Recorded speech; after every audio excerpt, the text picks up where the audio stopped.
Confidence ఏ పార్టీకి ఆ పార్టీకి ఉంటుంది. అండ్ దట్టు ఎవరి స్ట్రాటజీస్ వాళ్ళకు ఉంటాయి, ముందుకెళ్తున్నారు. షర్మిల పార్టీ ఎంచుకోవడంలో తప్పు చేశారనేది టీడీపీ వాదన, కూటమి వాదనగా మనం అనుకోవచ్చు. కానీ ప్రజలు ఇప్పుడు ఆ కడప నియోజకవర్గ సెగ్మెంట్ వరకే మనం పరిమితమైతే గనక మీరు అన్నట్లుగా రాష్ట్ర వ్యాప్తంగా ఇదంతా ఉండకపోవచ్చు, వస్తారు మాట్లాంటారు అని మీరు అంటున్నటువంటి పరిస్థితి నేపథ్యంలో కడప వరకే స్టిక్ ఆన్ అయితే, కడపలో ఇప్పుడు తమ్ముడు వర్సెస్ చెల్లెలే కదా. అప్పుడు అన్నయ్యకి జగన్మోహన్ రెడ్డి తమ్ముడు వర్సెస్ జగన్మోహన్ రెడ్డి చెల్లెలే కదా. సో ఇది జనాలు గనక ఇది డైజెస్ట్ చేసుకుంటే ఆబ్వియస్లీ వైసీపీకి పడని ఓటు కాంగ్రెస్ పార్టీకి లేదా షర్మిలకే వెళ్ళేటువంటి అవకాశం ఉంటుందా లేదా? తప్పకుండా అక్కడ కొంతమంది వేయొచ్చు. జగన్మోహన్ రెడ్డి గారి మీద ఈ విషయం మీద కోపం వచ్చినా, లోపల రిజెంట్మెంట్ ఉండేదా వేయొచ్చు. కానీ దీపక్ రెడ్డి గారు చెప్పిన మాట కొంచెం నేను మొదలు తీసుకెళ్తా. కాంగ్రెస్ పార్టీ మీద వచ్చింది ఏమిటంటే, వాళ్ళు 10 సంవత్సరాలు పార్లమెంట్ లో ఎప్పుడు ఆంధ్రప్రదేశ్ అనే మాట చెప్పారు. ఎందుకు చెప్పలేదు? చెప్తే తెలంగాణ వాళ్ళకి కోపం వస్తుందని చెప్పి ఏం లేదు. ఒక్కసారి పార్లమెంట్ డిస్టర్బ్ చేశారా? చిల్లర ఇష్యూస్ మీద చేసి పార్లమెంట్ చిల్లర ఇష్యూస్ మీద ఎవరో అరెస్ట్ అవ్వాడు ఎక్కడో మగాల్లో అని పెట్టి పార్లమెంట్ రోజులు ఆప్ చేసి ఇక్కడ ఏదో స్టేట్మెంట్స్ ఇచ్చి కాగితాపూర్వకంగా చేశారు. కాబట్టి ఆంధ్ర ప్రజలు అంత ఫూల్స్ కాదు. ఏది గుణాలు ఉన్నా ఏం లేకపోయినా 99% వ్యతిరేకంగా 2014లో 2019లో వేశారంటే అది సోనియా గాంధీ గారు, రాహుల్ గాంధీ గారు మొత్తం కాంగ్రెస్ మీద అర్థం చేసుకోవాలి. ఎంత డీప్ సైకిక్ పెయిన్ వచ్చేస్తుందో అందరికీ. అది వాళ్ళు కరెక్ట్ చేయలేదు. అది చెప్పిన మాట కరెక్ట్ అంతవరకు. ఎందుకంటే నేనే అన్నాను కదా, పార్టీకి ఎవరున్నారు, ఎవరు మిగిలారు, నాయకులు ఎవరు, రాజ్యసభ వాళ్ళు సీట్లు తెచ్చుకుని శుభ్రంగా తినేసిన వాళ్ళు ఉన్నారు, బిజినెస్ మ్యాన్ వాళ్ళు. కేడర్ ఎవరు జాయిన్ అవ్వలేదు. ఈ 10 సంవత్సరాల్లో కొత్త మెంబర్ టీడీపీకి వెళ్ళారు, వైసీపీకి వెళ్ళారు, జనసేనకి వెళ్ళారు, కొంతమంది బీజేపీకి వెళ్ళారు, కాంగ్రెస్కి వెళ్ళలేదు. కాబట్టి అక్కడే ఉంటుంది.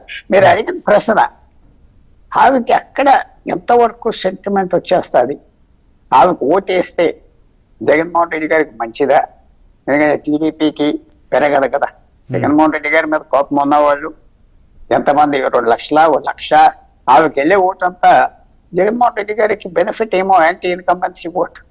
ఆయనకి బెనిఫిట్ అనుకుంటాను అని యాంటీ ఇన్కంబెన్సీ ఓట్ ఆ 2 లక్షలు. సో అది కొంచెం ఇంకా క్లారిటీ రావాలంటే నామినేషన్ వేసాక ఆ సెంటిమెంట్ ఎలా ఉన్నది, స్టేట్ వైడ్ ఏమన్నా ఒక ఎలక్షన్ ట్రెండ్ తెలుస్తుందా, సర్వేస్ కాకుండా మనకి ఆ క్యాండిడేట్స్ ఎలా బిహేవ్ చేస్తున్నారు. క్యాండిడేట్స్ మాల్ చూస్తే మనకు తెలిసిపోతాయి. వాళ్ళకి నామినేషన్ వేసిన 5 రోజులకి మనకి పోలింగ్ సర్వే అక్కర్లేదే ఒక్కరిని. సో ఇంకా ఆ క్లారిటీ రాలేదు అని మాత్రం. ఇట్స్ టూ ఎర్లీ అంటారు. కానీ విమర్శలు అయితే పెరుగుతున్నాయి, విమర్శలు పదునైతే పెంచుకుంటూ పోతున్నారు, డోసేజ్ కూడా పెరుగుతూ పోతుంది.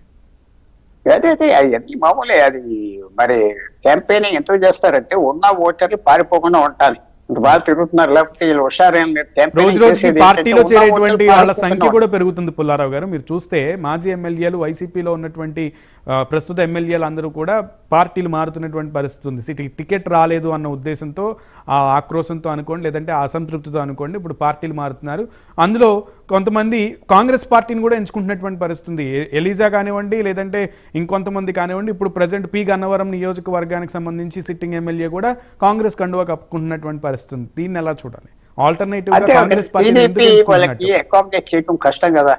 అక్కడి నుంచి వచ్చేసిన వాళ్ళు అందరికి చేస్తే అది వైఎస్ఆర్ 2 కింద మారిపోతారు. సో వాళ్ళు ఎప్పుడూ తలుపులు మూసేసి ఉంటారు, ఇంపార్టెంట్ లీడర్స్ తప్ప. అందువల్ల వాళ్ళు ఎక్కడో చోట వాలాలి కదా. లేకపోతే ఎమ్మెల్యే గారు పోటీ చేయట్లేదు అంటున్నారు. ఎలక్షన్ రిజల్ట్స్ తర్వాత ఎన్ని ఓట్లు వస్తాయి? ముందర పోటీ చేశారు, కాంగ్రెస్ పార్టీకి వెళ్ళిపోయారు. కాంగ్రెస్ పార్టీ ఒక పెద్ద పార్టీ, పేరున్న పార్టీ ఆంధ్రప్రదేశ్ లో. అది ఈగో సాటిస్ఫాక్షన్ వెళ్ళిపోతా తిట్టి వెళ్ళిపోవటానికి అక్కడైనా చేరైనా చెప్పుకోవటానికి. సో కాంగ్రెస్ పార్టీ అదొక ఉపయోగపడుతుంది. ఈసారి టికెట్లు రాని కొంతమందికి వెళ్ళిపోయారు, కూర్చొని నామినేషన్ వేసి ఏం చేస్తారు చూడాలి. సో అది పెద్ద ఇంపాక్ట్ ఉంటుందని అనుకోవట్లేదు. వాళ్ళు కూడా మనం ఒక పాయింట్ ఏంటంటే, వైసీపీ కూడా అమ్మాయికు ఉన్నారంటే ఒప్పుకోదు. చాలా క్లెవర్ పీపుల్ టీడీపీలో ఉన్నంత మేధావులా క్లెవర్ పీపుల్ ఉన్నారు, అక్కడ కూడా ఉన్నారు కదా. వాళ్ళు కూడా 24 గంటలు పాలిటిక్స్ ఆలోచిస్తారు. ఫెయిల్ అయిపోతే వేరు, సక్సెస్ అయినప్పుడు వాళ్ళందరినీ మనం గ్రేట్ పీపుల్ అన్నాం. సో వాళ్ళు కూడా ఆలోచిస్తూ ఉంటారు అనుకుంటున్నా. వాళ్ళు కళ్ళు మూసుకొని కొన్ని పనులు చేస్తారంటే వాళ్ళ ఆలోచన, ఆ నిర్ణయం తీసుకున్నారు. ఆ నిర్ణయం కరెక్టా కాదా మనకు నెలల్లో తెలుస్తుంది. అది టికెట్ ఇవ్వకూడదు, మనం ఎలా చేయాలి, మనం బీసీలు అనాలో లేకపోతే ఏదనాలో నేను పర్టికులర్ గా కొన్ని జిల్లాల్లో వాళ్ళు కొన్ని నేను అనుకుంటున్నా కాస్ట్ పాలిటిక్స్ తో పెద్ద మిస్టేక్స్ చేశారని నేను భావిస్తున్నా, ఓపెన్ గా చెప్తున్నా. కానీ వాళ్ళు వేసుకున్న లైన్ వాళ్ళు తిరిగి వెనక్కి వెళ్ళరు కాబట్టి, స్టబన్ గా ఉన్నారు కాబట్టి ఆ పరిణామాలు ఎలాగుంటాయో చూడాలి.